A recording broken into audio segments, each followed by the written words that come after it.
돌이켜보면 한겨울, 추위와 가난에 지친 몸을 채워주던 것은 따뜻한 음식보다 따뜻한 연탄 한 장이었다. 연탄불에 한나절 데워진 온돌방의 아랫목은 엄마의 품처럼 포근했다. 그때 당시 주부분들이 너무 고생을 많이 했던 것 같아요. 잠을 못 자는 거 아니에요. 밤새도록 이방저방 다니면서 아궁이 보면서 그 꺼질까 봐 계속 연탄 갈고 그 밑불하고 윗불하고 잘 맞춰야 되니까 구멍을요. 연탄은 우리에게 방만 따뜻하게 해준 게 아니었다. 연탄 아궁이 불 하나로 냄비나 솥에 밥을 하고 국을 끓이던 그 시절, 연탄불로 데워진 구들 아랫목에는 갓 지은 밥 한 공기와 목화솜 이불이 온기를 지켜내고 있었다. 연통으로 이어지는 그 코너에다 쫙 이제 이 도시락을 쌌는데 그것도 이제 기운 씬 놈이 중간이고 맨 밑에 이제 아랫 놈은 이제 막 타니까 뭐 보통 뜨거운 게 아닙니까? 타고 윗놈은 뭐 이제 뜨뜻해지다가 말고 그래 이제 센 애들이 가운데다 탁 놓고. 나무가 주 연료였던 시절, 이승만 정부는 황폐해진 산림 보호를 위해 연탄 사용을 장려한다. 유일하게 대안이 됐던 연탄. 헐벗어가는 사냐를 보고만 있을 수 없었던 김수근은 대구에 연탄 공장을 짓는다. 김수근 회장 같은 경우에 산업보고 결국 대한민국의 산을 푸르게 만들어야 되겠다는 그런 기본적인 가치 철학이 분명히 있었다고 저는 봅니다.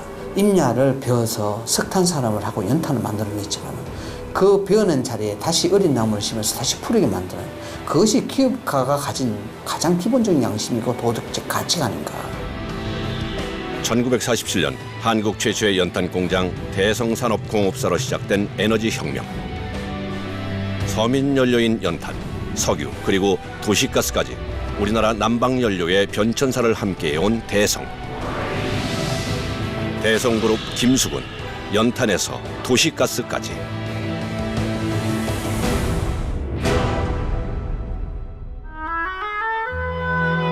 팍팍한 서민들의 삶에 따뜻함을 선사해 주었던 연탄. 월동 준비가 김장하는 것과 연탄 들여놓기였던 시절. 창고에 연탄을 쌓아놓으면 이미 겨울을 반은 난 것처럼 시름을 잊을 수 있었다. 연탄 실은 리어카들이 골목 안으로 들어올 때쯤이면 어김없이 겨울이 시작되곤 했다. 가난한 이들은 그나마 낫장으로 연탄을 사다 겨울을 나야 했던 그 시절. 이맘때쯤 되면은 우리 집 같은 경우에 한 300장 정도는 그래도 뒷곁에다 쌓아놔야 마음이 놓였던. 이웃집에서는 우리 집을 굉장히 부잣집 취급을 했어요. 왜냐면은 300장씩 그 들여다 놓는 집은 많지가 않았거든요. 대개 뭐 한 100장. 그걸 아껴 쓰다가 이제 안 되면은 이제 나중에는 이제 이렇게 새끼 꺼내다가 양쪽 손에다가 두 장씩 들고. 일제강점기 일본의 전유물이었던 연탄 공장. 무연탄 매장량이 비교적 풍부한 우리나라는 연탄 공업을 하기에 안성맞춤이었다. 특히 평양의 무연탄은 질이 매우 좋아 일본이 눈독을 들이기 시작했다. 조선 총독부는 무연탄의 생산과 이용처를 철저히 통제하면서 평양을 시작으로 전국 각지에 연탄 공장을 짓기 시작한다. 하지만 거의 모든 물량이 일본인 가정을 중심으로 공급돼 우리 국민 대부분은 여전히 나무 땔감을 사용했다. 아궁이에 장작불을 지피며 음식을 해야 했던 우리네 어머니. 당시에 우리나라에서는 일제강점기에서는 석탄산업 자체가 전부 일본인들의 손에 좌우했습니다. 일본의 손에 좌우할 수밖에 없었는 게 1929년도에 영월탄광의 탄맥을 발견합니다. 어떻게 해서 발견하냐 그러면은 일본 사람들이 지질학자를 동원해서 한반도에 얼마만큼 많은 지하자원의 매장이 되어 있느냐 이런 것을 이제 연구조사를 하게 된 거죠. 지질 탐사를 합니다. 왜 하느냐? 전쟁 준비 때문이죠. 10살 때 갑자기 아버지를 여의고 가족들의 생계를 책임지며 살아온 소년 가장 김수근. 때마침 대구에 생긴 일본인 연탄 공장에 찾아가 일하기를 청한다. 그러나 조선인이라는 이유로 말 한마디 제대로 붙여보지 못하고 문전박대 당하기 일쑤였다. 오기가 발동한 김수근. 매일 찾아간 끝에 일본인 사장의 허락을 받아낸다. 본인이 10살 때 아버지가 돌아가심으로써 가정이 굉장히 좀 어려웠었는데 돈을 벌기 위해서 이제 장남으로서 이제 동생들을 좀 그 케어를 해야 되니까 어쩔 수 없이 돈을 좀 벌어야 되는데 그때 이제 일본계 연탄 회사가 한국에 들어와 있었어요. 김수근의 끈기는 연탄 공장에서 화제가 될 정도였다. 연탄 배달에서부터 거래처 외판 업무까지 쉼없이 일해 얼마 가지 않아 일본인 간부로부터 두터운 신임을 얻게 된다. 김수근의 끈질긴 면모에 혀를 내두른 일본인들은 가죽골이라는 별칭을 붙일 정도였다. 일본인들이 주도하는 회사는 한국 사람들이 들어가는 게 불가능했다. 아예 자체가 완전 봉쇄됐다. 라는 게 정설입니다. 그럼에도 불구하고 김수근 회장은 이 삼국석탄공사에 취직을 합니다. 며칠 동안, 몇 달 동안 꾸준하게 거기 가서 인사를 하고 취직시켜달라고 고집을 부리는 것이죠. 그건 막무가내 였죠. 당시 그 일본의 사장이 이 부분에 대해서 굉장히 놀랍게 평가를 합니다. 가죽꼬리 같은 친구다, 질긴 친구다. 그래서 가죽꼬리라는 별명을 붙게 된 것입니다. 7년이라는 시간 동안 일본인 공장장 밑에서 연탄 제조 기술과 경영을 배운 김수근. 광복을 맞이하게 되자 일본인들은 공장을 두고 모두 본국으로 떠나게 된다. 정권을 잡은 이승만 대통령은 산림 녹화에 주력하면서 연탄 사업을 장려하기 시작한다. 당시 웬만한 가정마다 아궁이에 장작으로 군부를 지펴 전국에 사냐는 갈수록 헐벗어갔기 때문이었다. 연탄 참 좋던데 나무를 패는 자 즉시 엄벌을 내리시오. 전쟁을 해서 패가지고 민둥산이 됐는 데다가 거기다 사람들이 나무를 해서 다 패버리고 이러니까 산이 민둥산이 된 거죠. 저도 어릴 때 기억이 60대 초에 뭐 사방사업 그래서 어른들이 일자리 없는 사람들이 산에 가서 나무를 심고 거기 일당을 받고 이런 것이 정부 시책으로 된 적이 있었어요. 그때부터 이제 연탄 사람이 상당히 가파르게 성장을 합니다. 대구 일본인 연탄 공장에서 춥고 서러웠던 세월을 버텼던 김수근. 1947년 5월 대구시 칠성동에 대성산업공사를 창립한다. 조촐한 출발이었지만 김수근에게 연탄은 숙명이었다. 사명도 대기만성의 사자성어를 줄여 대성어로 짓는다. 국내 최초 민족 자본으로 만든 연탄 공장. 당시 연탄 공장은 간의 수공업 수준이었다. 석탄가루를 모아 틀에 넣고 나무 망치로 쳐서 연탄을 찍어내었던 것. 연탄을 만드는 과정을 보면 말이죠. 컨베이어 시스템으로 이제 쭉 연결돼 있고 일부 이제 구멍을 뚫는 어떤 기계 장치를 만들어서 석탄을 넣어가지고 찍어서 이렇게 만드는 거거든요. 그러면 하루에 제조하는 양이 매우 제한되어 있죠. 풍부한 노동력과 교통의 요지로 일찍이 경부철도가 있어 공업이 성행했던 대구. 이동의 편리함과 함께 지역 산업 경쟁력이 날로 높아지면서 신흥 사업가들이 하나둘씩 대구에 모여들기 시작한다. 막 발을 내딛기 시작한 사업가들. 그 가운데 김수근은 이미 소문난 사업가. 당시 삼성상회를 이끌던 이병철을 비롯한 대구 지역 경제인들과도 친분을 쌓는다. 이병철 회장은 1910년생이고 김수근 회장은 1916년생입니다. 6살 차이 나는데 옛날에 뭐 6살 차이 같으면 거의 동년배로 이렇게 취급할 정도로 그렇게 서로가 사업하는 사람들이 교류를 하고 여러 가지 이제 인맥으로 정보를 교류할 수 있는 그런 시대였기 때문에 자연스럽게 삼성 이병철 회장과 김수근 회장은 서로 만나가지고 여러 가지 이런저런 사업에 대한 얘기를 나눴을 걸로 짐작이 됩니다. 1950년대 들어 연탄의 수요가 급격히 늘어나면서 전국 각지에 연탄 회사들이 우후죽순 생겨난다. 특히 서울과 경기 지역의 연탄 제조 회사인 삼천리가 급성장하면서 대성연탄을 바짝 추격해온다. 김수근은 정면 승부를 택한다. 연탄 사업은 최종 배달지와 가까워야 하는 게 핵심. 수요가 늘어나는 서울 도심으로 진출 계획을 세운다. 전쟁 중 폐허가 된 서울 마장동 연탄 공장을 인수한 김수근. 공장을 재건하고 연탄 생산을 정상 궤도에 진입시킨다.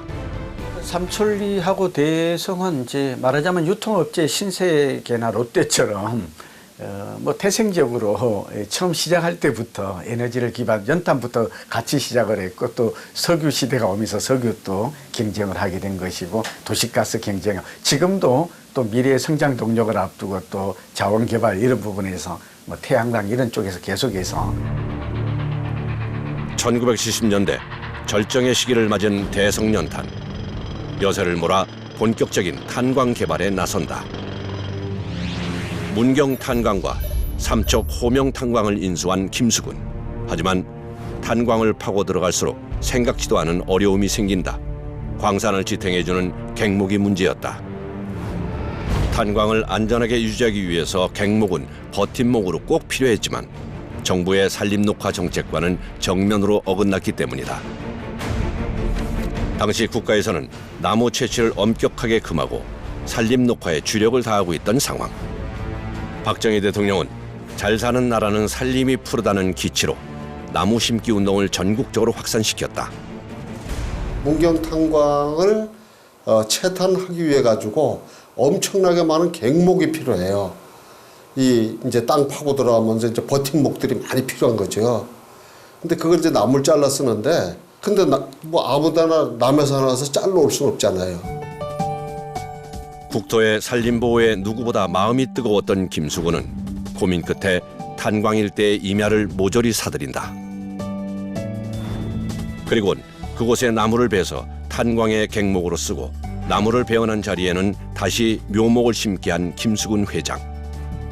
30년 동안 계속된 대성의 묘목 심기. 탄광이 폐쇄된 이후에 더 울창해진 주변의 산림은 전국 곳곳에 수려한 명산의 토대가 된다. 사들이고 싶어서 사들인 것이 아니고 사업을 하기 위해서는 어쩔 수 없이 산이 필요한 것이죠. 깽목 조달해야 되고 그 임야 사업을 해야 되니까 남은 산 가지고 함부로 못하지 않습니까? 그러니까 전국 임야의 600분의 1을 대성이 가져갔다 그럽니다. 600분의 1. 그 퍼센테이지가 뭐 600분이 그렇게 실감이 나지 않습니다만 엄청난 숫자입니다. 하루 종일 방을 따뜻하게 해주고 언제나 밥과 국을 끓일 수 있는 매력적인 연료 연탄.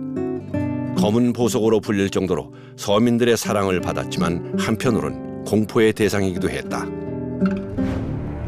살기 위해 태워야 했던 연탄이 때로는 죽음을 불러오기 때문이다. 그 시절 연탄가스 중독은 겨울이면 찾아오는 죽음의 그림자였다. 연탄가스 중독이 사회적 질병이었던 시절 연탄가스 사고는 빈번히 신문 사회면에 등장했다. 연탄가스 중독으로 인해서 뭐 일가족이 사망했다. 혹은 누구는 사망하고 또 누구는 뭐 병원에 실려갔다. 이런 뉴스를 심심치 않게 접했었던 시절이 있었거든요. 연탄가스를 심하게 마시지 않은 경우에는 아침에 일어났을 때 많이 어지러워하고 이랬을 때 학교 갈 때 약이 없으니까 딱히 동치미국물 먹여서 동치미국물 먹이면 좀 낫다라고 그래갖고 부모님들이 어쩔 수 없이 뭐 동치미국물 먹이고 학교 보내고 이랬었던 적도 있었죠. 시대 상황도 한몫했다. 먹고 살기 위해 무작정 수도권으로 이주하는 사람들이 늘어나자 수용할 집이 턱없이 부족했다. 그러자 대충 구들장을 놓고 아궁이와 굴뚝을 그럭저럭 시멘트만 발라 집을 짓는 난림공사가 허다해졌다. 문틈이나 구들장 사이로 새어나오는 연탄가스. 형체도 없는 연탄가스로 목숨을 잃는 사람은 늘어만 갔다. 가난 탓에 단칸방에 옹기종기 모여 사는 가족들이 연탄가스로 떼죽음을 당하는 사고도 속출했다.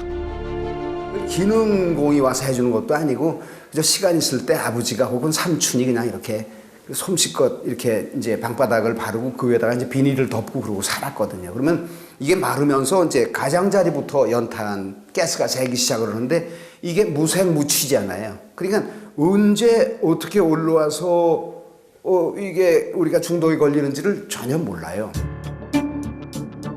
연탄가스 중독이 사회 문제가 될 무렵 중화학 시대가 열리면서 연료도 새 시대를 맞이한다. 연탄에서 석유로 전환되기 시작한 것이다. 그러나 서민들에게는 연탄이 여전히 소중한 땔감이었다. 한파가 유난히 일찍 닥친 1966년 연탄 수요가 폭발적으로 증가했지만 무연탄 수송 능력의 한계로 연탄 공장들이 어려움을 겪게 되면서 첫 번째 연탄 파동이 일어나게 된다. 영세한 연탄 공장들이 도산하거나 폐업하는 가운데 연탄 사재기는 기승을 부린다. 오늘 신문에서 연탄이 굉장히 귀한 풍기 현상이 벌어질 것이다라고 이제 언론에 기사가 나옵니다. 기사가 나오니까 그 기사가 일파만파 확산이 되기 시작한 것이죠. 연탄 수요가 안 그래도 딸리는 데다가 귀한 데다가 이 연탄이 앞으로 풍기 현상이 벌어질 거다라는 그런 예측 기사가 나오니까 사람들이 연탄 사재기를 합니다. 연탄 사재기를 하니까 사재기 되면 어떻게 되겠습니까? 연탄 단가가 올라가죠.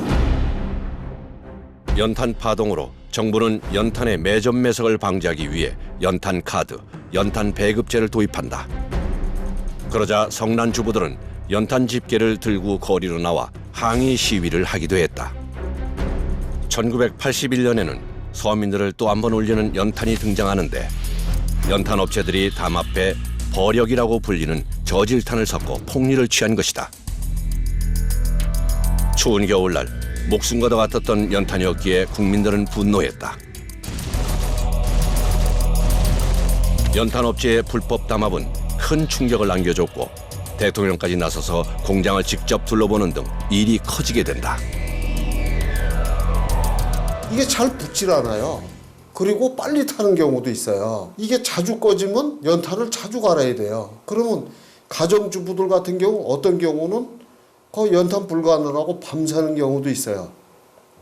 그런데 이게 저질탄 그것 때문에 그렇구나 생각을 하니까 연탄업자들 어떻게 보겠어요? 진짜 나쁜 놈들인 거죠. 두 번의 연탄 파동을 겪는 사이 세상 또한 바뀌었다. 1980년대부터 주거 환경이 변하기 시작하면서 아파트 시대가 열린 것이다. 아파트를 짓기 시작하면서 연탄 사용이 줄어들고 새로운 연료 사용이 늘어나게 된다. 1970년대까지만 해도 90% 이상이 연탄 난방을 했지만 83년에는 전국 830만 가구 중 연탄을 떼는 집은 550만 가구로 줄어들게 된다. 새로운 연료, 가스가 일반화되기 시작하면서 대성 연탄이 사라질 위기에 놓인 것이다. 그 당시에 뭐 잠실이나 반포나 화곡이나 이 저층 아파트가 70년대 이제 후반부터 나오게 된 거거든요. 이때만 해도 연탄 아파트가 주류를 이루었었어요. 지금도 일부는 연탄 아파트가 지금 남아 있죠. 그러다가 이게 이제 고층 아파트가 80년대 후반부터 이제 본격적으로 여기 강남의 반포라든지 또 청담이라든지 또 강북 지역에 뭐 용산 이런 데 마포에 많이 지어지게 됐잖아요. 이때 이제 도시가스가 들어오게 된 것이죠. 1990년대 초부터 탄광을 닫으면 지원금을 주는 석탄산업 합리화 정책으로 석탄산업도 본격적인 사양의 길을 걷게 된다. 활황을 누렸던 탄광이 문을 닫게 되자 대성연탄은 사세가 유축되면서 갈림길에 서게 된다. 이에 주력 사업을 연탄에서 도시가스로 전환키로 결심한 김수근. 도시가스 사업의 우선권을 잡기 위해 대성은 서울에서 가장 넓은 공급권을 갖고 있던 서울시형 도시가스 인수를 계획한다. 당시 서울시형 도시가스는 민영화를 결정한 상태. 이른바 베이비 붐 시대를 맞이한단 말이에요. 그래서 전국적으로 주거 지역이 또는 그 주택 수가 급격히 상승을 합니다.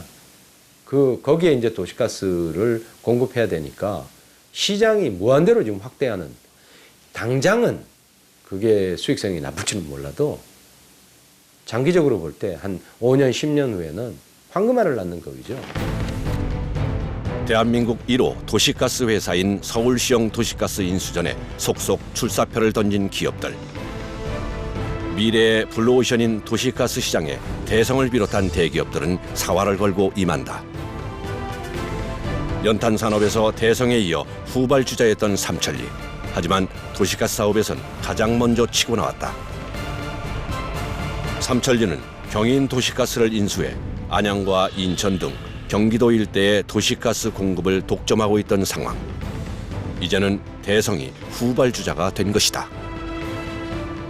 행정구역별로 이렇게 이제 공급 독점을 하게 됩니다. 그러니까 중복 투자가 이루어지면 또 안 되는 것이고 또 여러 가지 부작용도 좀 우려가 되니까 이제 지역별로 공급을 독점하는 그렇게 되게 돼 있고, 그러니까 10여 개 업체가 그러니까 지역별로 경쟁을 각각 해야 되니까 그만큼 이걸 독점하기 위한 그런 경쟁은 심했다라고 볼 수 있죠. 대표적인 기업이 이제 삼천리와 대성이 이제 곳곳에서 맞붙게 되는 것이죠. 서울시형 도시가스는 대성과 삼천리, 과연 누구의 품에 안길 것인가?